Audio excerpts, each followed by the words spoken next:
Welcome to the Cinematologist podcast. I'm Neil Fox, and joining me as always, I'm delighted to say, is Dario Linares. Good morning, Dario. Good morning, Neil. How are things with you? Are you okay?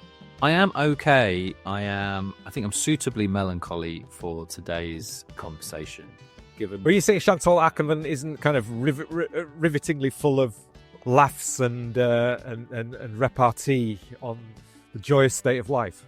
Well, I'm sure we'll get to just how maybe kind of pigeonholed or sort of stereotyped she is, sure. And how that's probably not a fair reflection of her entire body of work. But there is undeniably a melancholy that sort of sits at the heart of a lot of her work, which I think makes it so resonant, particularly now. And it's just been one of them weeks, you know? It's been one of them weeks where at funeral, and on the same day as the funeral I think it was Bailey's 1 year anniversary, so my dog, Bailey, died a year ago yesterday. So it's just one of those days, you know, just throws everything into sharp relief.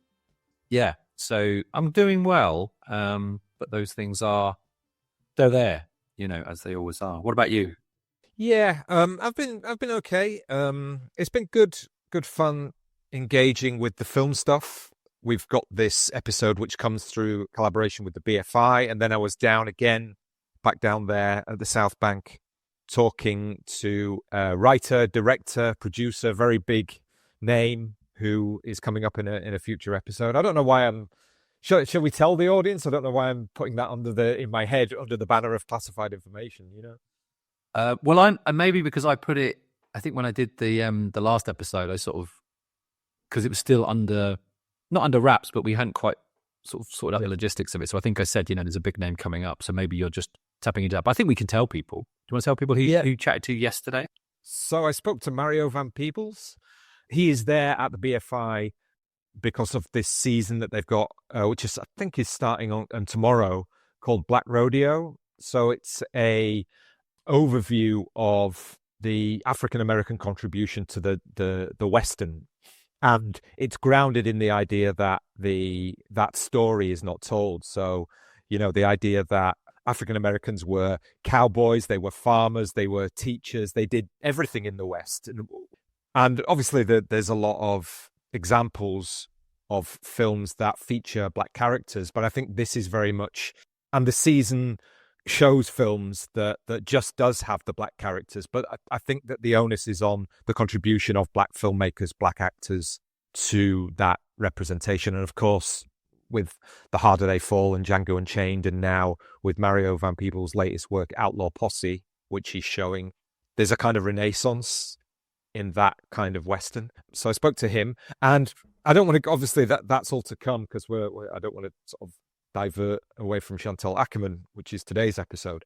But it's interesting moving between different registers of cinema. That's always fun to me, you know, where you kind of, you're looking very specifically at a filmmaker who is recognized, I think, historically, and particularly now, since a couple of years ago on the Sight and Sound poll, has got a very specific sensibility within a grander idea of the history of the form.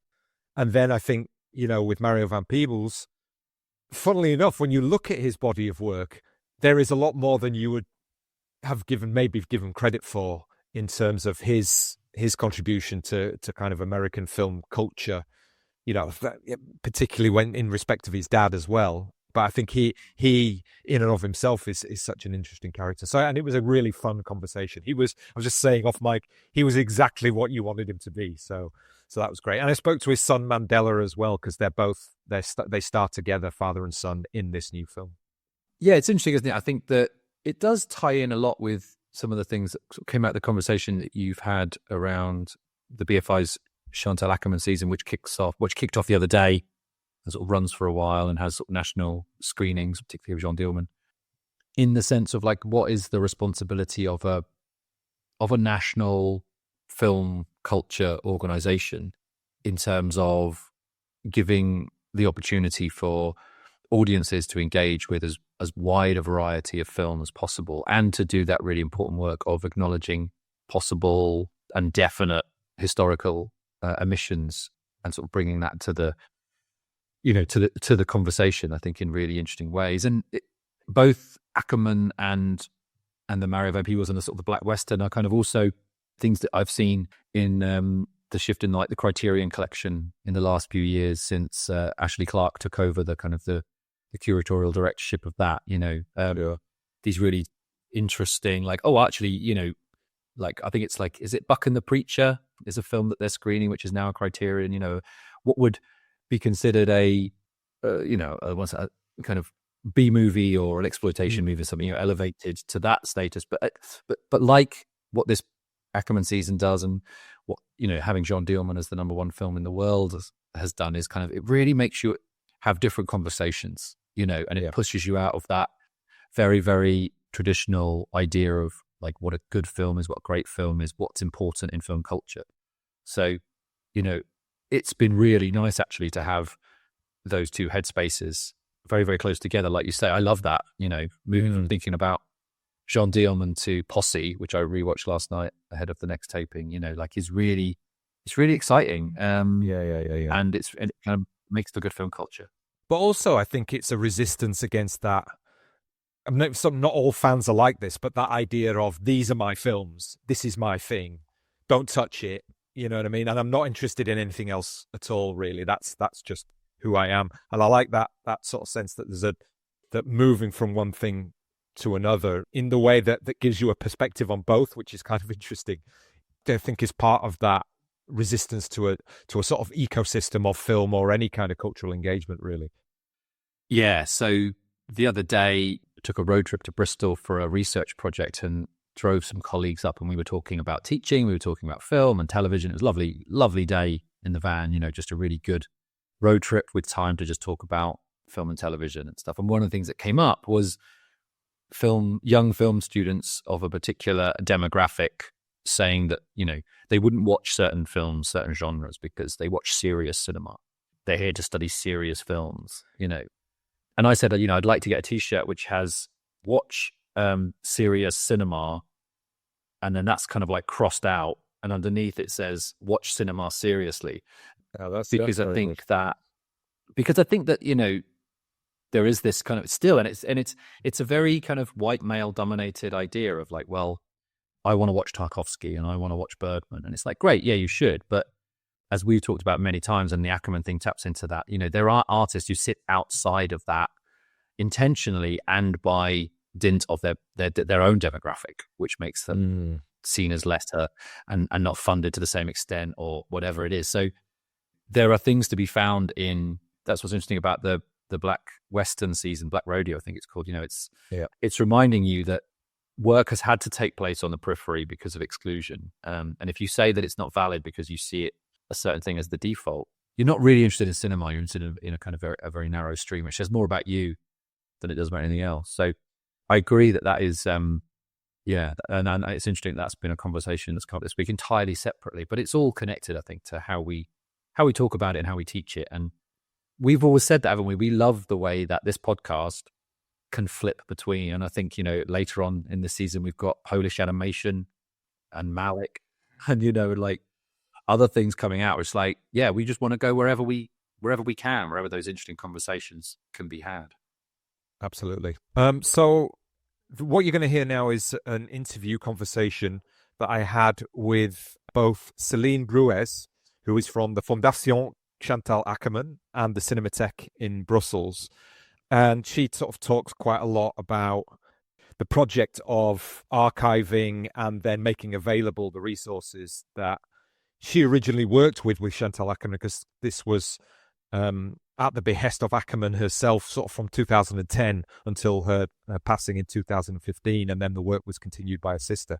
So Céline is kind of like at the heart of that overall administration, and then public relations and stuff like that. And then also Isabel Stevens was there, who we talked to previously on the podcast for the Sight and Sound poll release a couple of years ago now. And it was really interesting because they both kind of spoke together about the relationship post, particularly that result of the poll and what impact that had, and then how that has come, full circle to become this retrospective, which I think, again, we can talk about this afterwards, Neil, but one of the things I think maybe we didn't touch on too much in the interview was that idea that Akerman made this piece of work at like 24, 25. And like, to make your masterpiece, it kind of overshadows everything else you're going to do. And she has been a prolific filmmaker. She was a prolific filmmaker, and she was prolific in diverse ways. So it's she's got this very sort of specific reputation of having an austere sensibility in terms of representation. That wasn't all of her work, but there is definitely, again, there's so many problems with the idea of auteurism, but this is somebody with a coherent vision of the world that is articulated through cinema. Yeah, absolutely. Yeah, I wanted to talk about that idea because I think it's interesting. It's interesting that because of something that you said in the interview, which I wanted to sort of talk to you about. Cool. And it ties into that thing as well. So, yeah, it's a great conversation, and thank you to the BFI and Isabel and Céline for helping bring it together. Yeah, so it is a really great conversation. But just before we get to that, we've got a lovely little treat and surprise. Dario, do you want to share what that is? Yeah, sure. So we've been given, I think, 4 copies we've got left over now. I have to send one to you, Neil, of the Sight and Sound auteur series of Chantal Akerman, which I have. I know this is on audio, so you can't see it, but it's a lovely red and black cover with Chantal's face on there, and the contributors are quite fantastic, really. There's so many people who've written on this, a lot of work from previous archived work of reviews and interviews that are in there, from Laura Mulvey, B. Ruby Rich, Lucas Dont has a piece in there, Celine Sciamma, and Angela McRobbie are some of the contributors in there. So we're making this available for anybody who signs up for or upgrades to the Popcorn membership, which is the £6 a month membership. Now, this is $7.95 anyway, so you're already getting a good deal, as it were. But also, with our Popcorn membership, we also have now started writing postcards. So you'll get a postcard from either myself or Neil. I don't know whether you can stipulate which one you want, but maybe just leave it to random in case you hurt feelings over here, Exactly, yeah. We're too fragile, Dario. Yeah, that's true. That's true. So, yeah, anybody who upgrades to our second tier, the Popcorn membership, will get a copy of that. The first 4, that is. And just to say as well, we've had a new Patreon member join, whose name is Cameron Shaw, which I think is a great movie star name, starring Cameron Shaw. So thank you, Cameron, for joining up at the coffee membership. Anybody who wants to join up and become a member, head over to Patreon and have a look at what we offer there. You get an awful lot of extra material, including the monthly newsletter and the bonus podcasts and extended interviews as well. But yeah, Neil, should we just get into it now?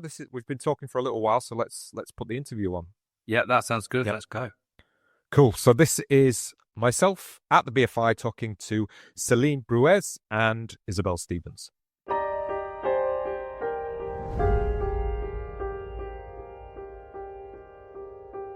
Tu attends et tu t'oublies. C'est bien qu'on n'influence pas le cours des choses. On est pris par le mouvement. Le mouvement vous entraîne.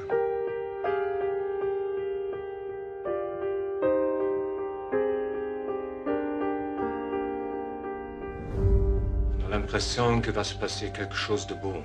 Et on se retrouve seul. À ton âge, un chagrin s'est vite passé. So welcome, Céline and Isabel. Thanks so much for giving me the time coming on the podcast. Thank you for the invitation.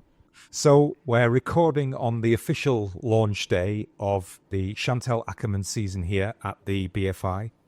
And I was thinking, as I was preparing for this, there's so many angles and contexts and films, obviously, that you can start with. So it was really difficult to find a way in to starting this conversation. But because we've got you guys here, I'm particularly starting off with Céline, I think, if that's okay, Isabel.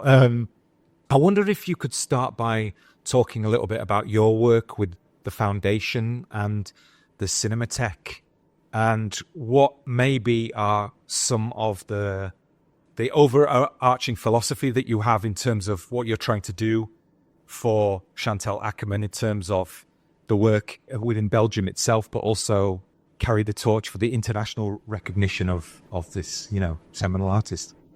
So the foundation has been created in 2017 by Chantal Akerman's sister, Sylviane Akerman. Though Chantal had the desire already to do a foundation, she wanted to see her work preserved and passed on. She cared about all of these questions. And she started already the restoration of her work at CINEMATEK, so the Royal Belgian Film Archives. She started already in 2013 with Hôtel Monterey. And so she followed the restorations until Jeanne Dielman. And then CINEMATEK followed the work and the restorations task together with her collaborators, the DOP who worked with her. And now we have almost restored everything. So the purpose was to materialize her wish to see that, and then so she already always had a close relationship with CINEMATEK. She went there in the 60s, wasn't it? Yeah, exactly. So when she was a teenager, not going to school anymore. She would spend a lot of time at CINEMATEK together with Marilyn Watley, who was her friend from high school and with whom she founded Paradise Film, the production company. So she started as a cinephile, and then when she started making film, she had a very close relationship with Jacques Ledoux, who was the first conservator of CINEMATEK, who helped her not just as a filmmaker but also as a human person. They had a very tender and friend relationship.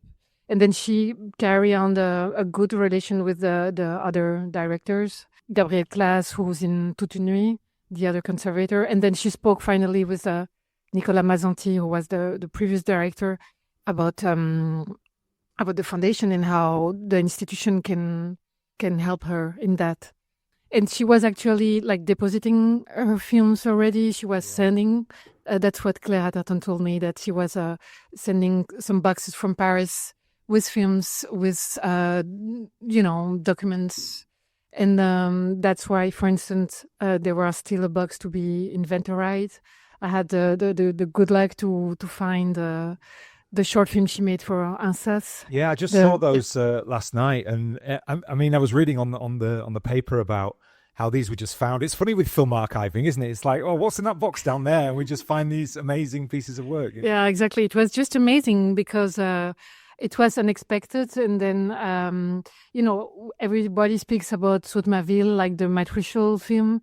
And then arrived those 4 films, which are just very touching. And she's using the material. I mean, she's using the reality she's surrounded by, friends and Knock, where she used to go on vacations, her mother. Yeah. So we had the film. I mean, CINEMATEK was like a safeguard place for the films, but also for the archives, because Marilyn Watley had deposited already the Paradise Film work archives. So it's about work. I mean, not just the production films archives, sorry. So we had this body of material, and of course, it was time to preserve, to collect, to inventorize, to be sure that people would have access to. Also, so between the restoration and the accessibility to the archives, we help the public to see her films that stayed for too long to not seen enough.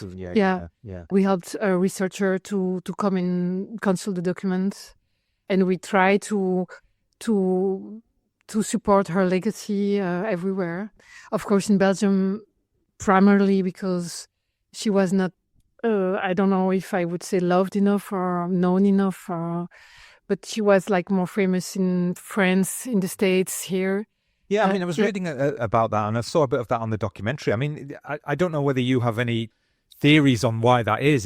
Do you think that maybe just the films were so radical and that they took a lens to kind of bourgeois life in a way that people just couldn't get their head around at that point in time?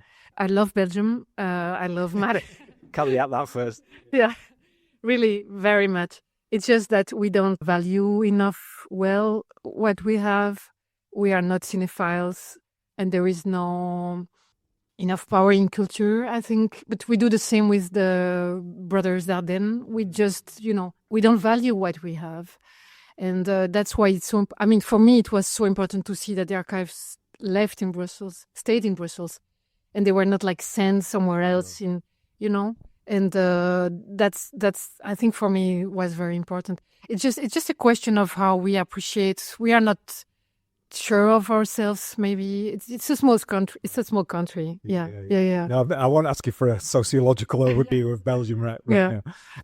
One of the things I wanted to ask though was about some of the challenges around the rights to the work, because it seems like over the past few years and now the ability to be able to put them all together in, like, say, in a Blu-ray box set or have the traveling show, that requires a lot of work in terms of who has the rights to what. So there seems to be a collectivizing process to bring them all under the banner of the Cinematek. Is that right? Yeah, exactly. So of course, that was the idea of Sylviane, to collect all of the films together in the same place.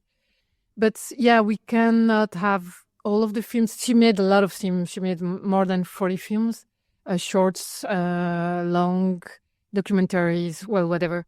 And so she also did a lot of, how do you say that? Like she worked for television. The French television, INA, commanded her some films. We tried to get them and have them in the foundation, but they don't want to. They want to keep them. So there is a film in Britain, in the UK, Family Business, produced by John Ellis. Oh, wow. Okay, yeah. Channel 4. Channel 4, yeah. And so some France, there are some rights in France that we couldn't bring to the foundation, and we have to deal with that. But we have the main and the more important films. Important. All of the film from the 70s.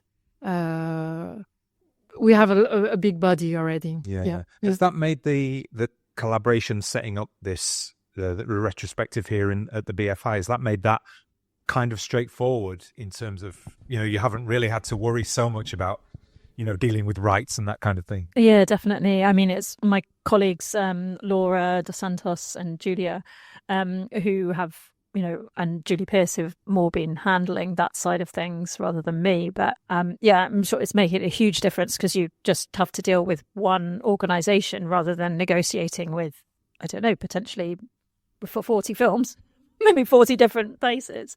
I think there's still some rights issues, as Céline alluded to, on some films, but the majority of her work is now so much more accessible, which is just so important. Yeah. Is there anything in the program off the top of your head that is like completely new and exclusive that sort of nobody will have seen maybe in the UK? Apart from the ones that you just discovered, you know what I mean? Well, yeah, they were shown at the ICA actually earlier last year, I think. Oh, yeah. Yeah.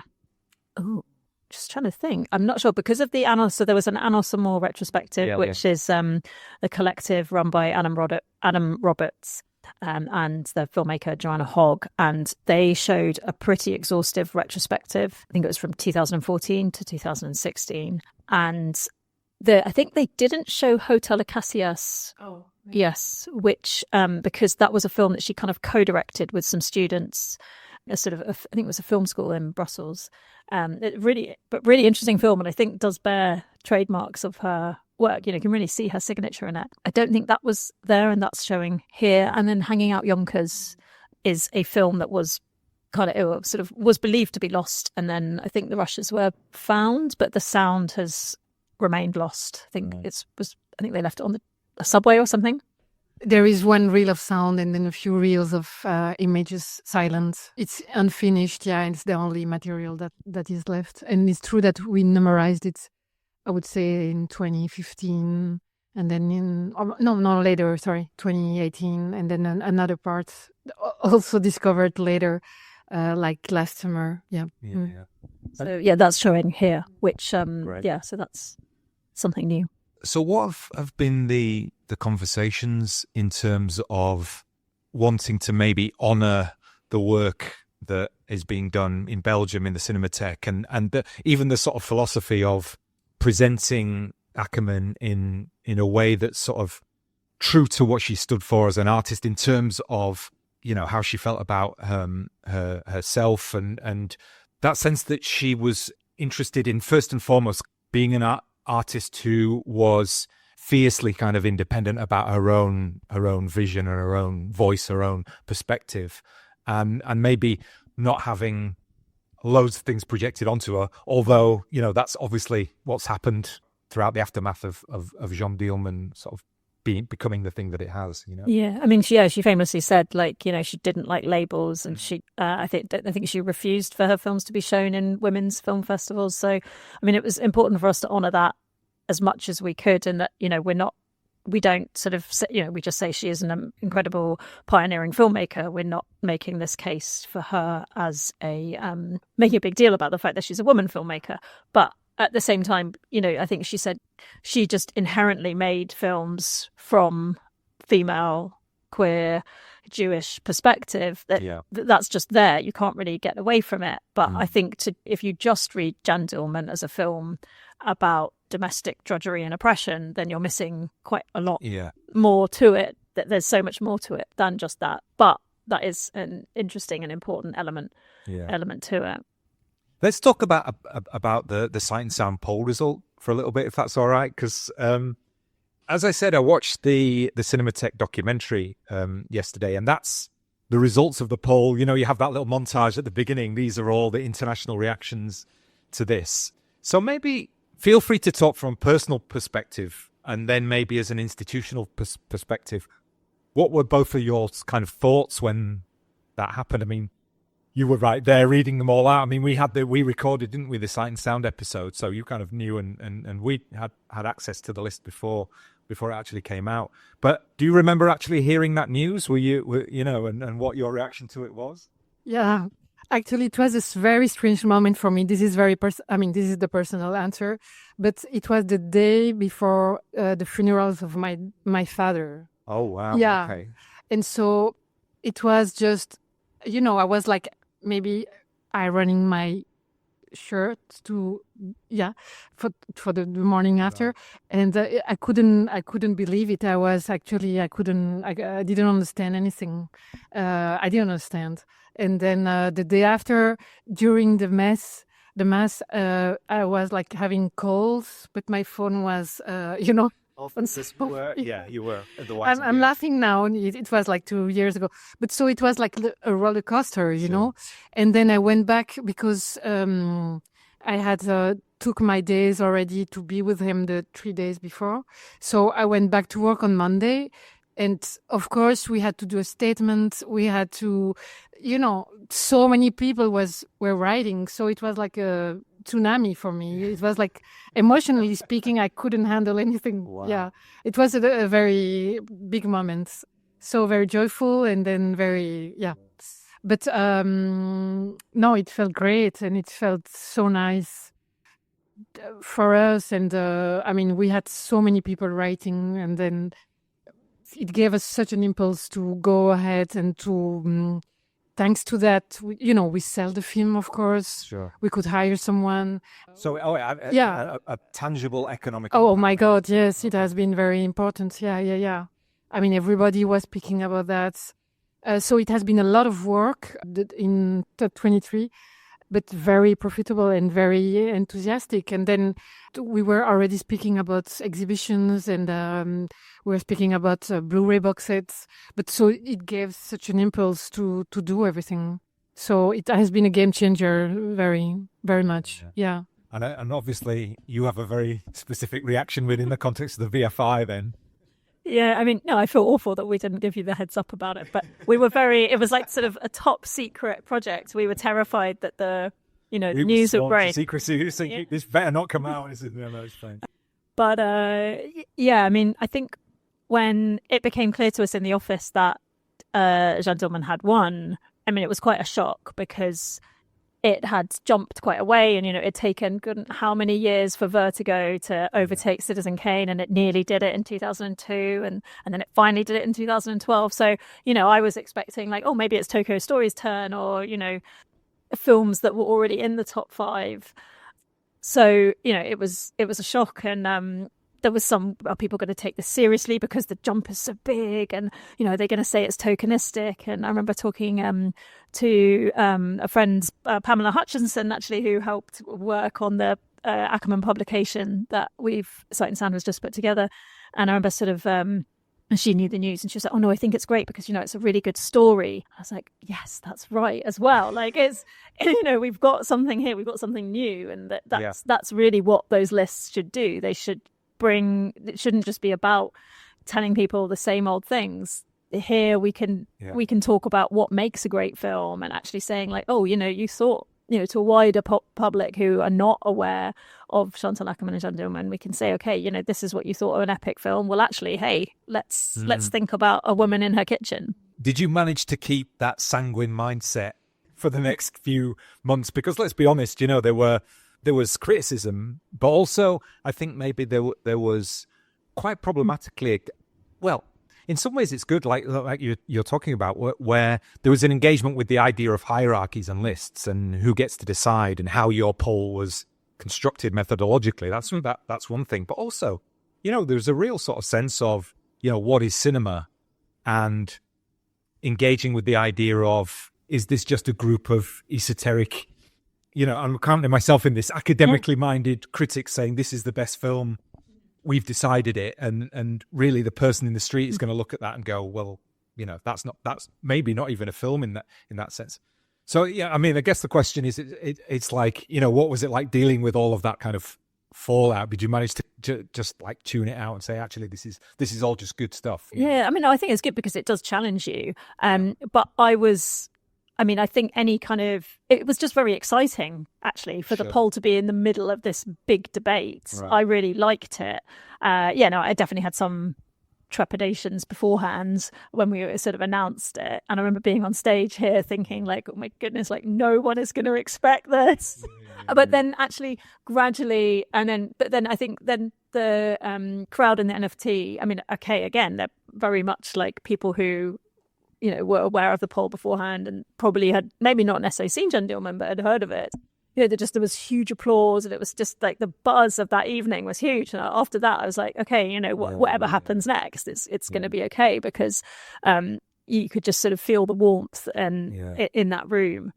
Yeah, it's very true. I mean, I was in the audience, and it was interesting because, again, there was a sort of, as some of the names came up, and a lot of the female directors, Claire Denis, were higher than they had been. And then obviously this announcement was made, and it was kind of like a gasp and then a round of applause, and it was straight into this kind of discussion, which is really, really interesting. And then it went off online, and also just to see, I mean, like big publications like the New York Times really going to town on the poll, doing these huge infographics and lots of articles being written about Chantal Akerman, and like people doing making memes and like Christmas, because we released it around Christmas, and people making Christmas tree decorations. It's really surreal. But and then I think it was just talking, thinking about the wider themes of the film and how it's to reduce her to just a feminist filmmaker is not always doing her the justice. And this is a film about time and space and perception, and therefore it is just as it's just as valid as any of the other great films that have won previously. Yeah, and also I think, I mean, I don't know whether you want to jump in here, Céline, in terms of it kind of reframed what we consider a great film right from the foundation. So I think when people look at Citizen Kane and people look at Vertigo, there's this sense of, here is a auteur, a director showing you how films should be made in quite flamboyant and quite obvious ways. And then Akerman, in some ways, is a kind of anti-Wells figure in terms of the form, where everything is just still and very, very specific. There's this radical kind of formalism where we're just going to watch this over time. So it leaves the viewer in a very open position to be able to explore the frame. It's interesting to think of what we count as grand movies after this result came out. It's funny because if you, my kids, they ask me like sometimes, is Jeanne Dielman your favorite movie? Right. Is it really your favorite movie? And it's important to understand what it means. And it's true that it's not a feel-good movie, it's not a easy movie. It's just a wonderful movie that impresses you quite a lot.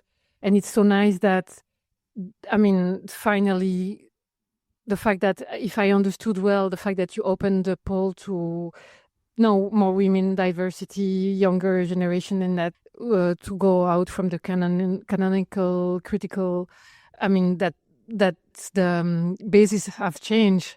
And that's wonderful. Just back to Isabel for a second. The next question I had was, how quickly did it become almost maybe a responsibility that this went somewhere after the result of the poll? Do you know what I mean? Like, okay, so this has happened now. The BFI have to make sure that it doesn't just become kind of like a flash in the pan, or, I mean, in terms of the poll result, do you know what I mean? It's like this has to go somewhere else. Was there immediate discussions about, we have to speak to the Cinematech, we have to look at building on this legacy to make it more of just it kind of happened in 2022, and what does this actually mean in a broader sense? How can we develop that, you know? Yeah, I mean, so we knew the results obviously a bit far in advance, and so we were already planning a season of the top 100 in films that won the critics poll. Sure. At the Sales Bank, and so that was already happening. And then but at the same time, my colleague Laura was thinking about talking to the foundation, acquiring the films for the BFI for us to show as a season. So I think and seeing the overwhelming response to the poll, and just seeing the appetite for people to come and watch Jeanne Dielman, because I think previously perhaps exhibitors would maybe consider the film a sort of tough sell. It's it's long, it takes up to 2 cinema slots, and lots of people be a sort of cinephile to have heard of it, whereas those barriers have kind of been broken down now, and people just the interest in it meant that it definitely made sense from all sides to bring her films to a wider audience. Yeah, I mean, we're a monthly magazine, so obviously as soon as the poll finished, we're like, right, next issue. What is it? Yeah, I can imagine. But no, I mean, hearing about the legacy of not just the poll, but obviously seeing in Brussels the mural, and the fact that there's the street named after her as well, like things like that just make you think, oh wow, like, because I think a lot of people, maybe more on the cinephile side, can be quite dismissive of lists, like myself included. Yeah. It's not how I watch films. I don't think, those are the 10 greatest, right, I'll watch those. I come across things much more randomly and kind of just following my interests. And I like the fact that her and Jeanne Dielman winning the poll really makes a case for this kind of exercise, which Chantal Akerman herself didn't like. She said, it's like school and I don't want to do it, when I asked her in 2014 if she wanted to take part in a documentary poll that we were doing. And so, I think that if lists can do this kind of work, then they're for the good, aren't they? Well, I think that you have to treat them with skepticism, quite a heavy dose of skepticism, as you said, but also then people are going to look at them, so you have to use them to your advantage at the same time. Exactly. So there's kind of a balance there, I suppose. I think the other thing that's interesting to me, particularly now with the season happening right at this particular moment, I mean, again, I don't know how much you kind of engage with this because it's slightly off on a tangent, but it seems to me that there's a lot of society and culture and people who make up that are looking for ways in which to get away from the default idea of just being online all the time. And I think that I've got a prediction that like the theatrical experience is kind of going to start making a comeback, because it is a space where you can shut yourself off from the digital world and be present for a couple of hours or more than that.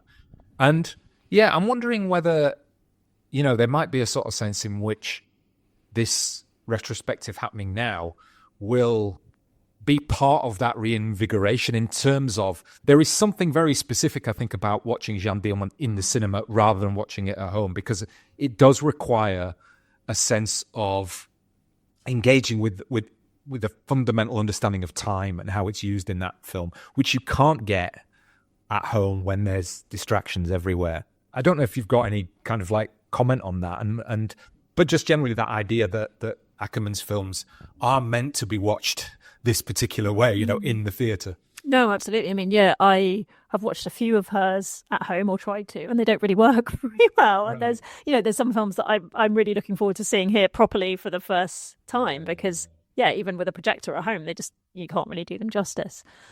No, I do agree with you. I think particularly younger generations are finding it really sort of responding very well to her work, not just because she's this pioneering female gay filmmaker.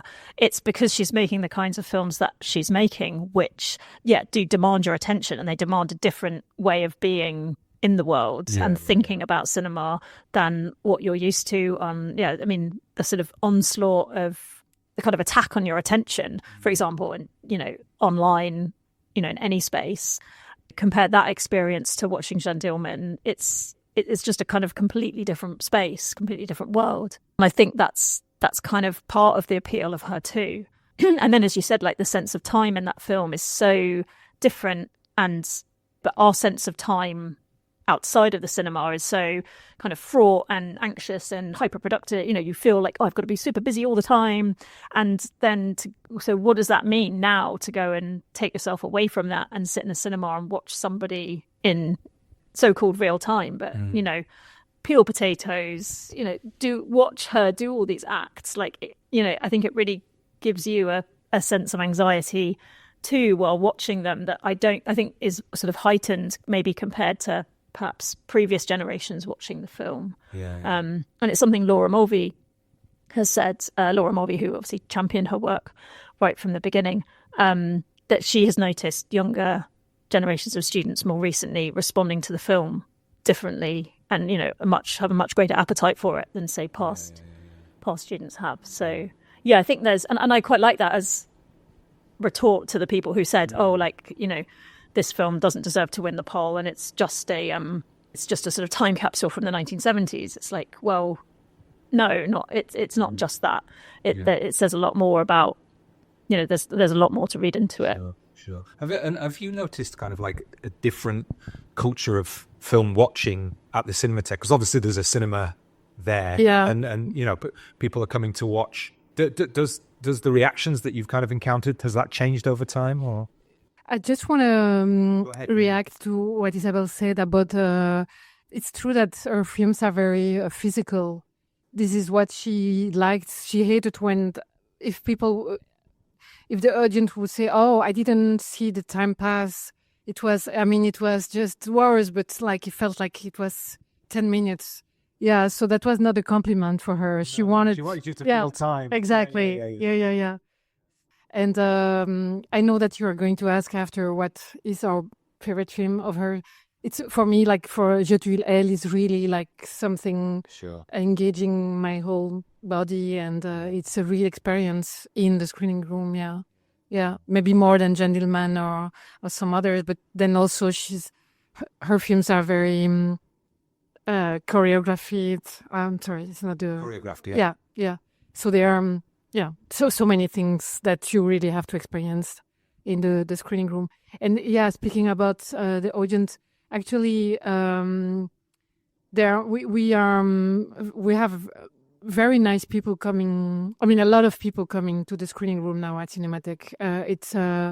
And a lot of young audience, especially for Chantal. When we did the retrospective, we did it the same retrospective, the integral retrospective last year, and. A lot of people came. It was all the time crowded for Akerman's movie, but for all of them, I mean, because we it's a bit like the BFI. We have classics and then some cycles, but we see that more people are coming to the. Maybe not all of the students, depends, but we see that people want to be there. Great. Yeah. One of the things that I want to talk a little bit about Jeanne Dielman before we go on to some of the other films and the season as a whole. One of the things when I was doing the research, it was interesting, the script writing process and how particularly the sort of production support she got, and some money actually turned up from the Belgian government, and that allowed her to kind of rewrite the script in the way that she wanted and get Delphine Seyrig as the lead. So I don't know, maybe you could talk a little bit about that because I was watching you sort of discuss that on the documentary. Yeah, so she wrote a first script together with Marilyn Watley. I spoke about her earlier, and it was called Il vogue vers l'Amérique, and it was a longer script. I think that Babette mentioned that she had read it and maybe she didn't like it very much. And then one night or one day she had other ideas about the film and she changed it and she rewrote it. But yeah, she had already the help from the Belgian government, and she founded Paradise Film in order to be able to direct the film. And she sent this version, I think, to Delphine Seyrig, and Delphine liked it very much. And but you know how they met, right? At the Nancy Festival. You know the story. No, tell the audience the story. No, well, of course I wasn't there, but Delphine, they were at the same festival, I think at the Nancy Film Festival, and Delphine Seyrig came with one film, and Chantal was presenting, I guess, Hôtel Monterey, and Delphine, her film was at 10 and Chantal was at 8, and Delphine said, could you please, can we change the schedule, and if my film can be shown at 8 and yours at 10, and Chantal said yes. But if you watch my film after, right? Okay, you've got to stay for my film. That's so she stayed. Yeah. And it was interesting. Their relationship on set, from what I've researched, was one of a classical actor coming into contact with a kind of radical new way of working. So, you know, that sense of the actor was saying, "What's my motivation? What am I thinking at this moment?" And Akerman's response was like, "You're not thinking anything." And, you know, this was something that they needed to develop in terms of a relationship of working so that Akerman actually guided the more experienced actor through the film in terms of what she wanted. But it's well documented in the documentary by Sami Frey around Jeanne Dielman. And indeed, you see the difficulties of Delphine to understand and to have to think about something. What do I do? What do I think when I comb my hair? Yeah. What majestic. Yeah, it's great. And actually, this is, I must say, you know, I've been working like more than 4 years, and I hear about Chantal every day.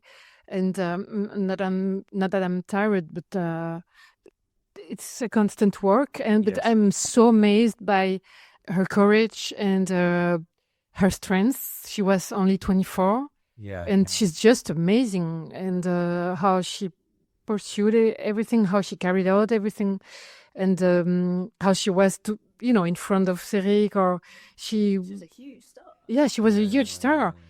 Well, and thanks that Delphine was so interested in feminism, and at the time that she was sick of having all the time the same roles, and that she was developing, films together with Carol Roussopoulos, and she wanted to make this move in her career, but the fact, to see this young Chantal, for me, it's really something that is something that amazed me quite a lot. It's very impressive. Yeah.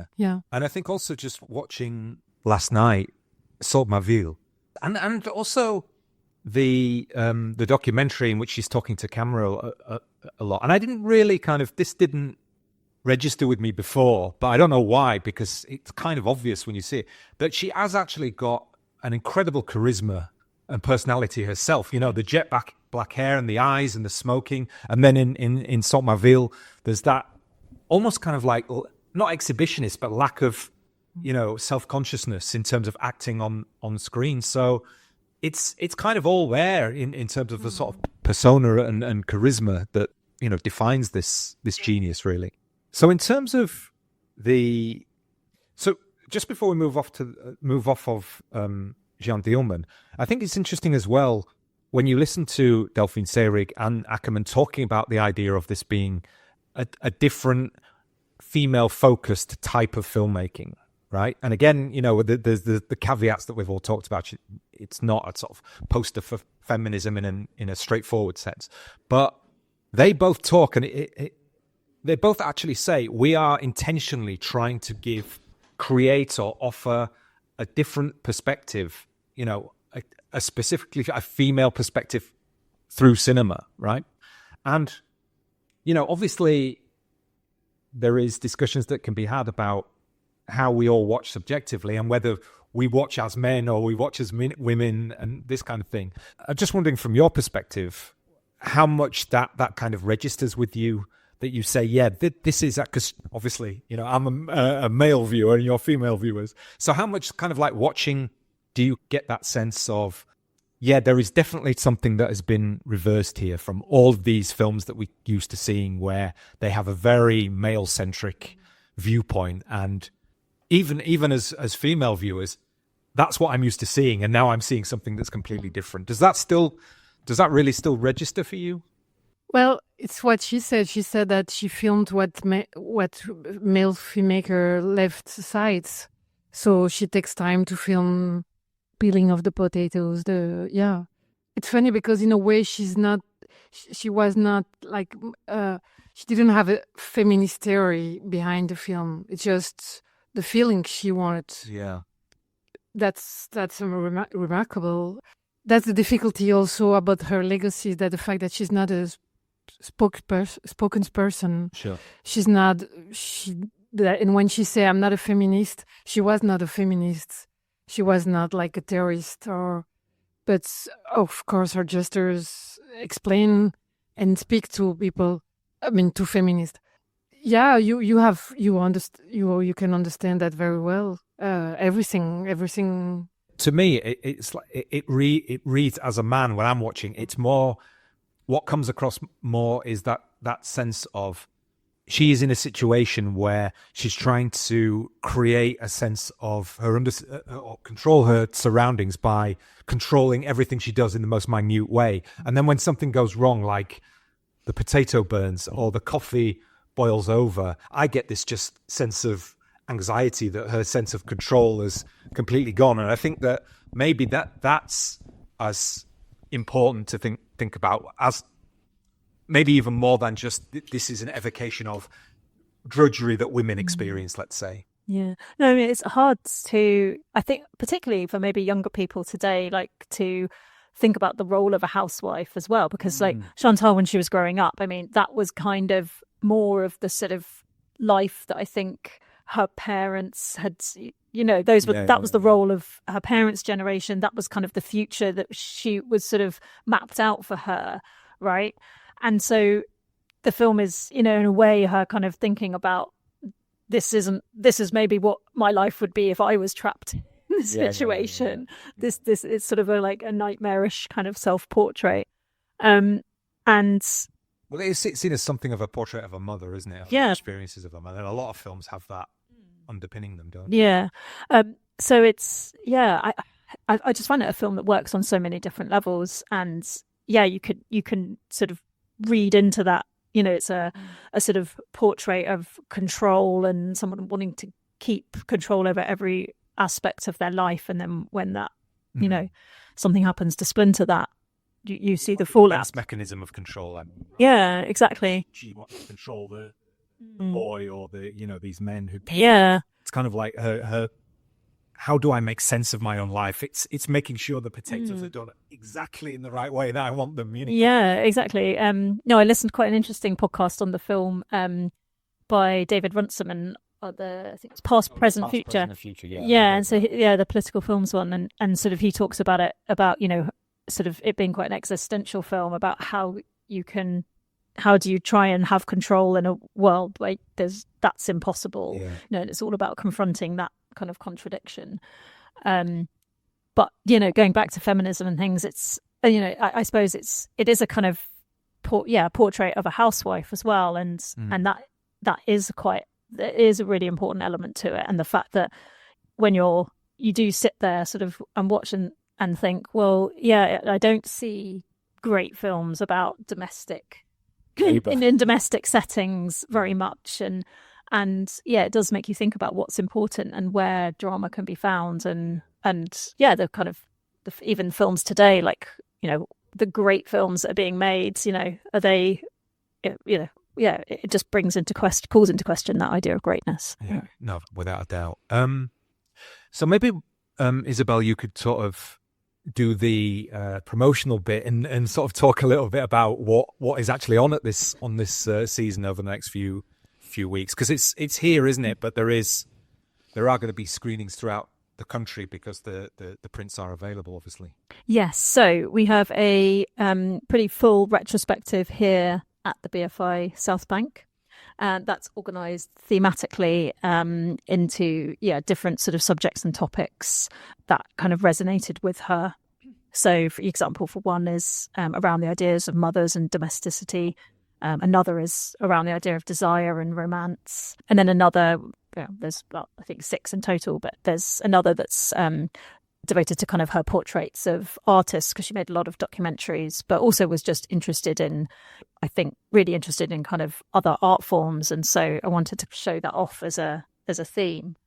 And so that's happening at the BFI, and we have lots of great guests coming and introductions to the films. And then there's also a re-release of Jeanne Dielman in cinemas across the UK.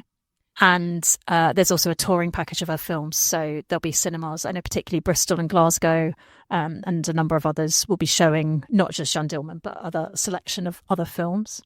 And to go alongside that, Sight and Sounds, we've put together a special publication on Chantal Akerman, working closely with Céline at the Foundation here. And that gathers together lots of writing from Sight and Sound's archive right from the start, really, from when Jonathan Rosenbaum, great critic, who actually worked at Sight and Sound in the 70s, and he went to Edinburgh when Jeanne Dielman played there in 1975, and he reviewed the film, and so we have reprinted that, and it's this amazing review. I recommend everybody to buy a copy of the publication and read it. I'll second that. I've got it already, and it's fun. If you're into wanting to really deep dive, it's a great sort of reissue of a lot of this work that was done previously. Yeah, and so we have reviews such as that. We also have interviews with Chantal Akerman from our archive, and we've also commissioned some new material too on films that obviously weren't released here, and so Sight and Sound didn't cover them. And then Céline and the Foundation have been very kind and allowed us to reproduce some other material. One highlight is the interview with Chantal from 1976, where she talks about Jeanne Dielman, and I think she says in it, you either look or you leave. It's that great quote. It's like, wow, that's like, you're Michael Haneke before Michael Haneke. And I think Michael Haneke was, influenced by her. So that quote I found fascinating. And then also some other really beautiful scenario that she wrote for Hotel Monterey, which also again just made me sort of, think again about that film, because she made it in 1972. It's her first feature, and it's a sort of travelogue through a hotel. But you kind of watching it, obviously it's quite experimental. It doesn't have a soundtrack, but sort of watching it, you'd sort of think that her and Babette Mangold maybe went to the hotel. Maybe they said, let's come back here tomorrow and film this. But actually, Chantal, when you read the scenario, realize, she'd been to this hotel. The space had really, really affected her. And she wrote this, 4-page long scenario all about the hotel and what it meant to her, and the kind of, really detailed descriptions of it and what it was like for her. And then only 10 months later kind of came back and made the film with Babette, which is kind of the same case with like Jetil Hillel, right? Like she'd written about her experiences and sort of envisaged it as some kind of story, and then later came back and made a film of it. So it just shows the kind of in-depth process, I guess. There's also a Blu-ray box sets that are coming out. And yes, they've got, lots of films from the 70s, her early period, and then second box set is later films. And yes, if you can't make any of the screenings in London, there's also a number of films on BFI Player too. Fantastic. Well, thank you both for so much time. I just want to ask a final thing. It's great revisiting all these films, and I think it's really clear that the retrospective is the thing. I mean, Jeanne Dielman is a big part of that, but I'm a huge fan of Le Rendezvous d'Anna. I think it's got the rigorous kind of filmmaking of Akerman, but there's slightly more psychological reflection in there that allows it to be more accessible, I think. I'm just wondering if you guys have got a specific favorite or recommendation. I know that you already mentioned them. Maybe you could elaborate on that. Yeah, so on a personal level, I love Jetil Hillel for the impact that gave me. But of course, what I what impressed me is Sud and De l'autre côté, from the south and from the other side, are so still. I mean, this is so. How do you say that? Groundbreaking. Yeah. And I mean, we are still in the same terrible situation in the States, and they are so contemporary. And she was really ahead of. I don't know if ahead of her time, but I mean, it's amazing how she speaks about already back then, 20 years ago, about all of these topics that are still now. And the fact that she speaks to so many, she explores so many topics, so many themes. She speaks about history, she speaks about gender, and that resonates to so many people. And that's touching to see. We have so many testimonies at the foundation, people writing like, I saw this and I'm from Russia, but I live there and it speaks to me so much. She, she's able to speak to so many people and to elaborate so well about all of these topics. So I wouldn't pick, I mean, I want to pick now South and especially De l'autre côté, of course, because what happened with Trump. But yeah. Great. Isabel? I mean, there were quite a few discoveries for me, I suppose. Researching the season. I think, one was obviously the gloriousness of her musical Golden 80s. But the film that I found really fascinating is her making of film. But it's a lot more than that description suggests. It's called The 80s. And she made it to prove to funders to give her money to make Golden 80s, the musical, because it was obviously quite an expensive production. But she said, and she describes it as a sort of film that reflects on her love relations with actors. So I think what's fascinating about it is that it's edits together all these clips from sort of rehearsals, but also screen tests. And then you sort of start off with the auditions, and then gradually towards the end of the film, it sort of becomes much more of the film that you like, the actual film production of the actors dressed up. But it's a quite experimental, radical film in a way, because she's really isolating this sort of moment when kind of heightened fantasy is created. And it's really strange film. It's really, really beautiful as well. And you also have these amazing moments towards the end where you see her in the studio conducting singers and also singing herself. And you can just see how like passionate she is about the music. She wrote all the lyrics to the songs herself. And you just sort of see this other side to her that I'd never kind of seen before. It's really fantastic. So I really like being surprised by something like that kind of holds more, I suppose, mainstream kind of sensibility of Golden 80s, but also the kind of radical, groundbreaking kind of 70s side of her work too. Kind of holds those two together. Wow, that sounds great. Well, Céline, Isabel, thanks so much for your time. Thank you. Thank you. La vie pourrait être si belle. Everything will be as it was. It has to be.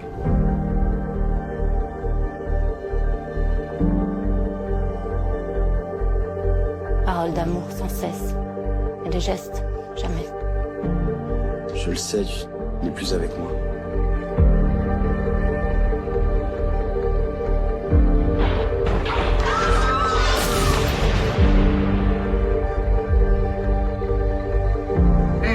Pourquoi tu me filmes à moi? Je filme tout le monde, maman.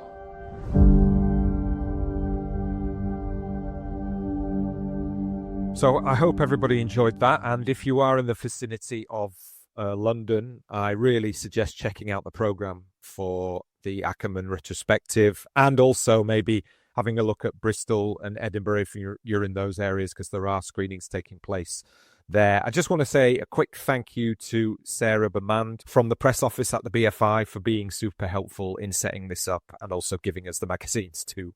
So Neil, what were your initial thoughts coming out of that chat? It's rich, and yeah, really interesting in so many different ways in terms of not just the films themselves, but how to watch them and who made them and who watches them, and and where you watch them. Like, I think it was such a good conversation about, again, so many of the things that we're interested in on the podcast in terms of, the context and experiences of watching films. And I could hear it in your conversation as well, in your questions. It's like there is a whole body of work from a very prolific filmmaker who made romantic comedies and musicals, documentaries, experimental documentaries, but is regarded by and large for one piece of work, which kind of does stand as this kind of towering document and monument above everything else, and how tricky it is to kind of honor that, but also not kind of be completely bound by it. Early on in the chat, you say that maybe she's the anti-Orson Welles. And I think formally, obviously, there is that argument, but I think there's a real alignment with Welles in many, many ways, in the fact that, and you mentioned it just before, that she was like 24, 25 when she made Jeanne Dielman, and Welles was 25 when he made Citizen Kane. And we don't talk about that, but we don't talk about her age and what it means to be a young person, because, still very young.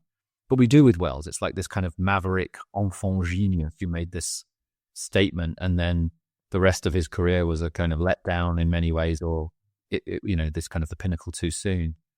And I think the age thing is interesting in terms of her, but also her awareness throughout her career of, which I think is very similar to Welles, of not wanting to repeat that, wanting to make a different film each time and wanting to engage in different ways, but also living under the shadow of this great achievement. And I certainly see in Wells's later work a tendency of trying to be taken seriously as a filmmaker who was interested in pushing the form all the time, and had a reputation for a certain kind of personality, which made it very difficult to do that within the traditional system. So I think there's probably much more alignment in terms of career and personality than maybe like Hitchcock. I think is a much better example of someone that she's almost that the vertigo thing. I think is very, very different. But I loved thinking about, and it's in that kind of that bookazine, about how she was very resistant to the idea that that's the only kind of film she can make, and the only film she wants to make, and the only film she should make. And her career was a kind of response to it in many ways, which I think is really, really fascinating. That being said, similar to Kane, it's an undeniable movie, and I think that's what another thing that the conversation got into was just, if you're going to mention it, you have to spend time talking about it, and particularly because of, in the last couple of years, it's been seen anew from so many different perspectives who've taken it seriously in ways that it wasn't even before, even though it was still known about and regarded as this massively important and influential film. Yeah. Wow, lots there. Well, first of all, I have to confess that I nicked that Orson Welles comparison from David Runciman on his podcast, but that's fine. Which is a great podcast, and it comes up in it is as well, and it's a really good podcast about the film. It is. And I think, to me, I do agree with what you're saying, but I think the way that he was intending it is that it's what Jeanne Dielman does is completely reframe the idea of what it means to make a timeless, great movie. That's what I think, so the idea that Welles or Hitchcock are making these very ostentatiously, obviously directed films that the imprint of what the director wants you to think and take away is there in the form, and also they're kind of considered timeless. You know what I mean? You could kind of watch them at any point and still see the genius on the screen because it's kind of constructed in that way. Whereas, and also the content is about greater, supposedly kind of greater ideas about society and the sort of great man ideas of life, particularly Welles, I think, in that sense. But then obviously you've got Jeanne Dielman, which is about as micro can be, the day-to-day life of a bourgeois housewife, which is like the anti-subject, in terms of what she would make a movie about, particularly at that point. So I think in terms of that idea of their setting themselves up or their ways of being an artist over time, I think there is definite comparisons there. Although, what's funnily enough, it seems to me that, it's always hard to get movies made, but people wanted to work with Chantal Akerman, and there was an organization to her process, which I think Welles kind of disintegrated later in his career. But yeah, Absolutely. that's an interesting point. I think on that sense of Jeanne Dielman being this titanic piece of work, and now that's been consolidated even more. I think that's one thing, of the great thing about the retrospective, and some of the stuff I started to engage with has been really interesting. I've said to you that I really want you to watch Le Rendezvous d'Anna, and we'll talk about that, because I think it's actually a film that's probably slightly more accessible. But it reminded me, you know who it reminded me of? And again, I don't want to do those comparisons to male directors, but I'm going to do it. But it reminded me of Antonioni, and it reminded me of The Passenger. And that sort of sense of essentially a character who is in the middle to upper classes, a bourgeois character living in, that sense of European modernism, but alienated through it, and not being able to kind of connect with a sense of other people, her surroundings. And then there's this amazing one moment in it. She's talking to her mother and sort of reveals something, but her mother just doesn't react to it at all. And it's just like heartbreaking. And then on top of that, it looks unbelievable.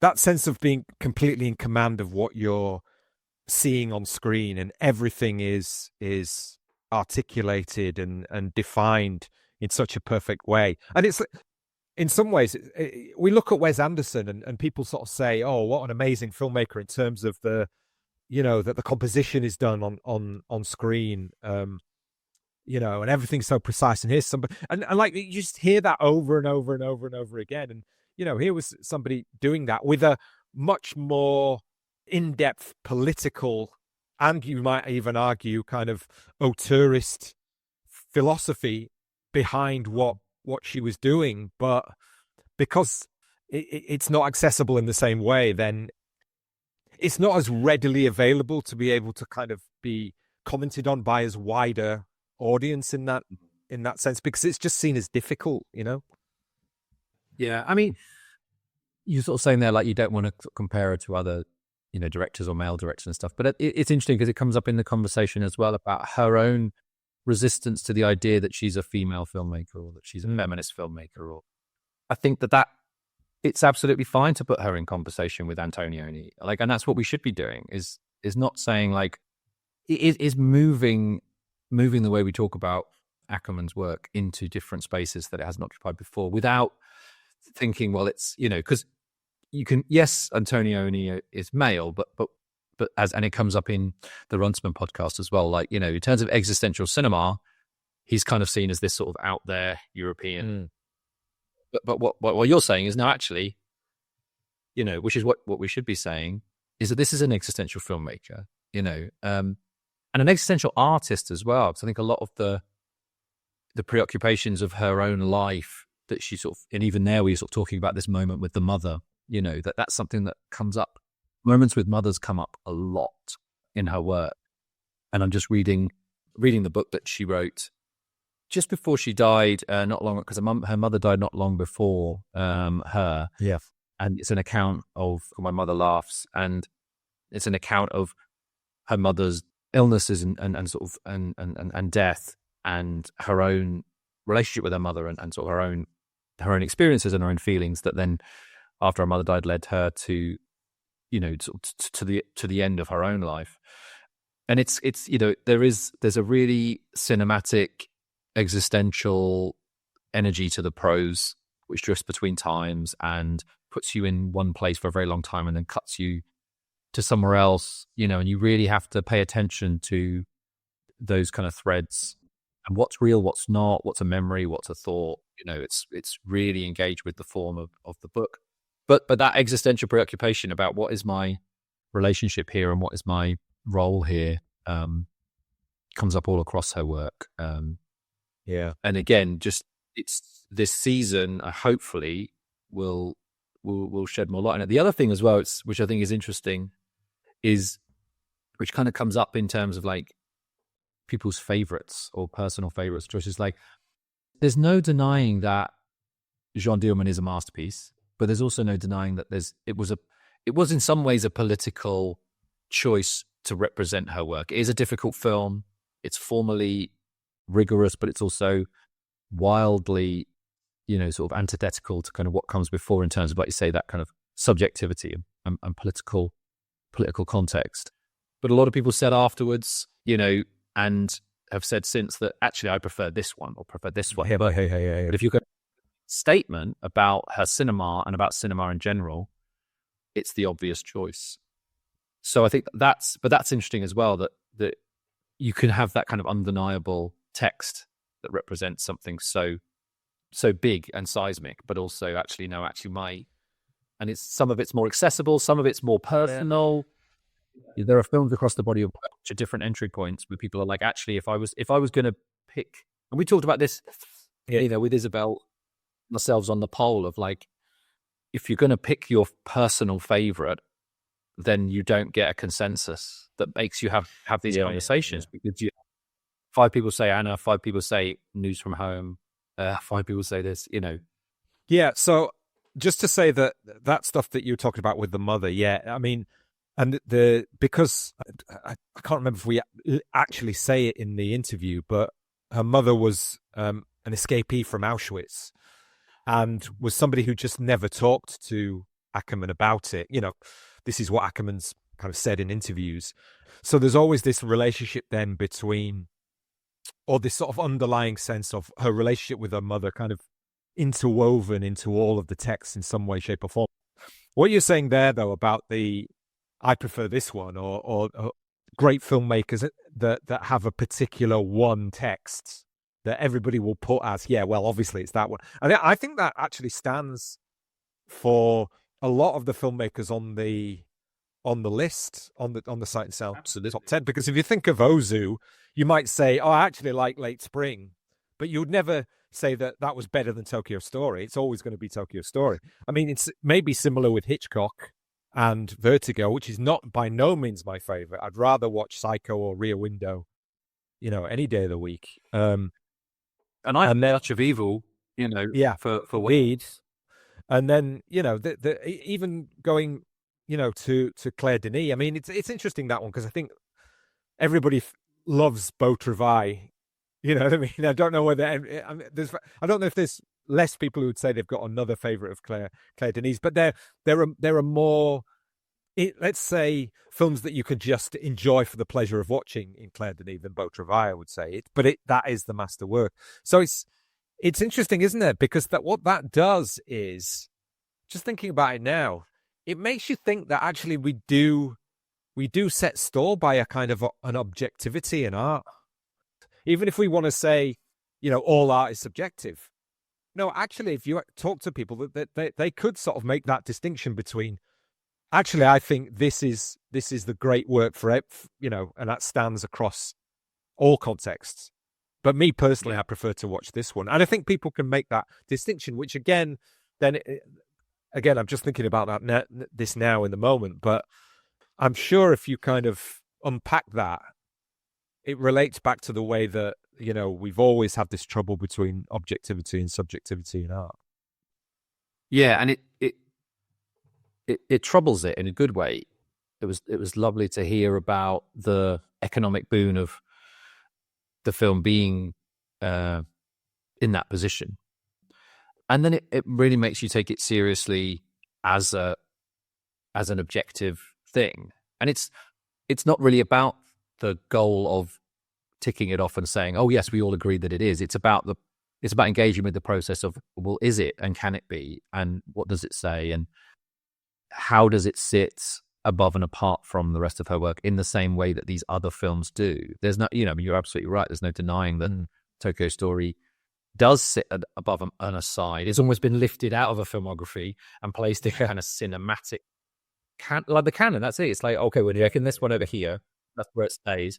Then you can sort of say, it kind of almost detracts from, or it is extracted from that, which is interesting in itself. And then what happens when you put something like Jeanne Dielman into that space? And I think that's what the conversation really does well, is actually say, wow, it kind of makes it feel very different in a way that even Beau Travail, and we talked about this when we did Claire Denis a few years ago, like there is which is, again, and I think we mentioned this in terms of why it might be considered that film, is because its focus is masculinity. Yeah, it's a very masculine or masculine engaged film, you know. So it's like it's allowed to be in that space because of what it's about, in a way that, you know, my personal favorite 35 Shots of Rum is a genre film, and is more about, again, domestic relationships and family relationships, as opposed to these other themes which are a play in Beau Travail, but that being in the top 10 or whatever doesn't seem to trouble as much, because I think, again, there is such a radicalism to Jeanne Dielman.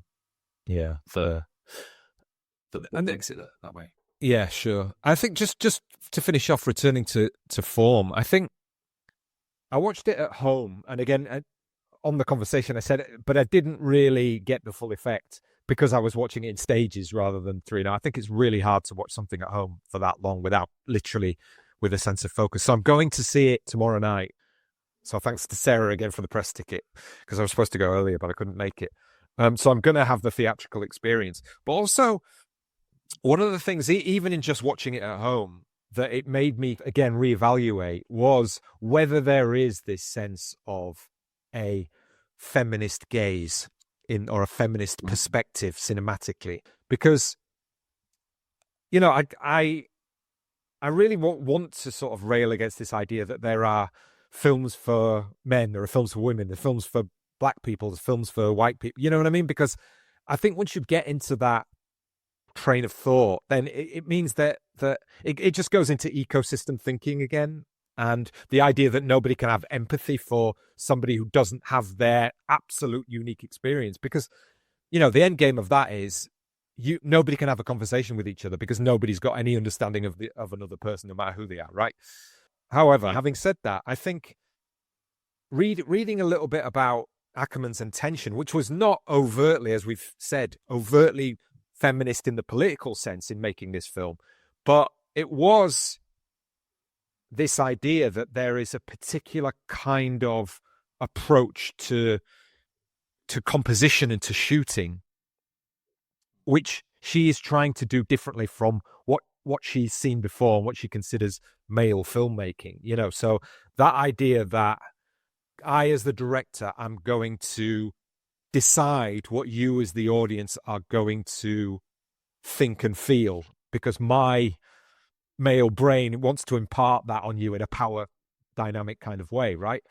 Whereas her kind of approach is this idea, I'm going to have this full, what's called the frontal frame. I think some people have written about it, where what she's trying to do is always put you in the position of her as the person who's facing the action in a very, you know, specific kind of way.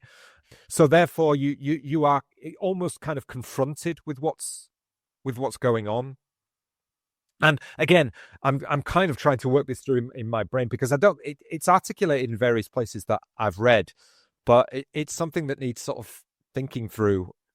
What I'm trying to get to is this idea that there is a sensibility in the aesthetic that aligns with a female subjectivity more than a male subjectivity. And I just wondered whether you had any thoughts on that.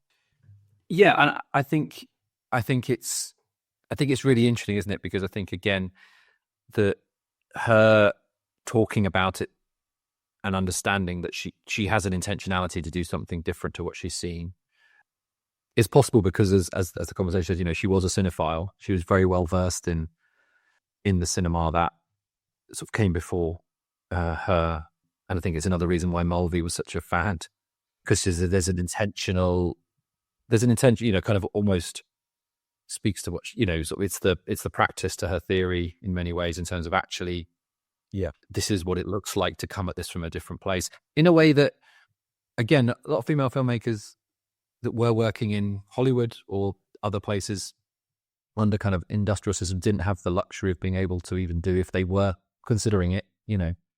But also, there's almost a kind of automatic engagement with what exists, which historically had been very male. And again, it's kind of undeniable that there's something else going on that is very, very different. And in the marriage of form and content, it's making you watch it differently. You know, Heather was funny when she said that people said like, "Oh, that time flew," and she's like, "Oh God," you know. You know, that's not the point. The person is supposed to feel it. You know, and I think part of that is, again, is trying to get to not just the fact that that women would make different kinds of films, but that, you know, women experience time differently in many ways. And that's what Jeanne Dielman is about as well, is about how this woman experiences time in a very, very specific context, which is related to her role and her place in society at that time. And drawing attention to that fact is really is a key part of it. So I do think that there is I don't know if is it feminist, or is it just female, or is it you know, is it a mixture of both? Or is it just anti-male director, anti-auteurist filmmaking? Yeah. And again, maybe the male part of that is the byproduct, just because of the society we live in, and particularly in the 20th century, it's men who had the opportunity to make films. So therefore, there is obviously a male skew to the way that the world looks through the lens of films. So it might be even just a reaction to that. Yeah, because that's not how she sees the world, and she doesn't want to represent it in that way. She doesn't want to change her subjective position to align with that, when that's not how she sees the world. And you know, we are very grateful to have that body of work from a different perspective, and it is wonderful that the season allows us to engage with that in such depth over an extended period of time, and in the cinema as well. You know, like there is undoubtedly I thought, you know, it was interesting that Sophie, who you from, is it that final scene? That you talked about that you talked to for your Substack.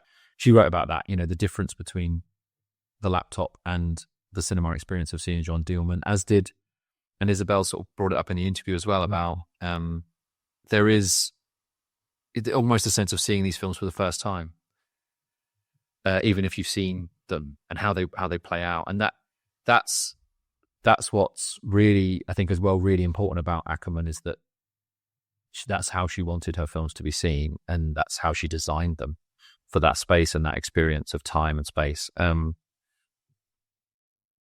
to have them now finally, probably through Jeanne Dielman's position, available in this way in the UK is an amazing opportunity. And I'm kind of sad that I'll probably see some of this stuff for the first time on the iPlayer, on the BFI player. But obviously they'll still be great because they're great movies. Indeed. You maybe go in on an evening, Neil, and stick them on the big screen. I know, get through a good buy experience. Great. So really enjoyed. I'm still going to enjoy kind of going through all of the retrospective and the archive materials and everything that's available. As Neil says, it's available on the BFI player as well. Thanks to Isabel and Céline and Sarah at the BFI for contributing for us. Neil, always great to talk to you. Yeah, thanks. Great conversation, and yeah, really nice to get into it.